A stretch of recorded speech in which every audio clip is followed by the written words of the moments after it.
मीका का ग्रंथ अध्याय 6। ईश्वर के सामने प्रजा का विचार।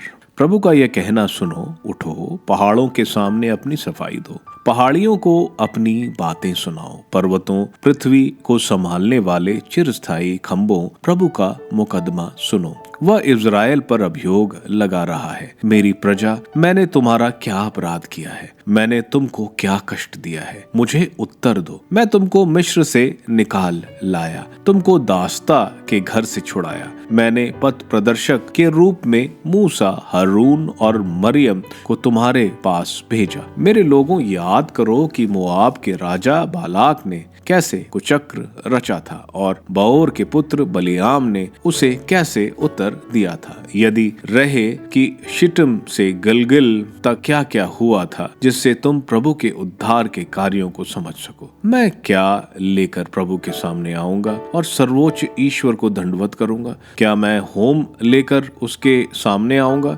अथवा 1 वर्ष के बछड़े को? क्या ईश्वर हजारों मेढ़ों से प्रसन्न होगा अथवा तेल की कोटि कोटि धाराओं से? क्या मैं अपने अपराध के प्रायश्चित पूर्ण अपने पहलेटे को अपने पाप के बदले में अपने शरीर के फल को अर्पित करूंगा? मनुष्य, तुमको बताया गया है कि उचित क्या है और प्रभु तुमसे क्या चाहता है। यह इतना ही है, न्यायपूर्ण व्यवहार, कोमल भक्ति और ईश्वर के सामने विनय पूर्ण आचरण। प्रभु ईश्वर की वाणी यह नगर का संबोधन कर रहा है। प्रभु के नाम का आदर करना हितकार है। यूदा के वंश और नगर की परिषद के सदस्यों, सुनो। क्या मैं नाप जोक में छल कपट सहन करूंगा अथवा खोटे भक्तोरों से घृणा न करूं? क्या मैं उस व्यक्ति को बिना दंड के ही छोड़ दूंगा जो खोटे तराजू का प्रयोग करता है और अपनी थैली में खोटे बाट रखता है? तेरे धनवान लोगों में हिंसा वृत्ति भरी है, तेरे निवासी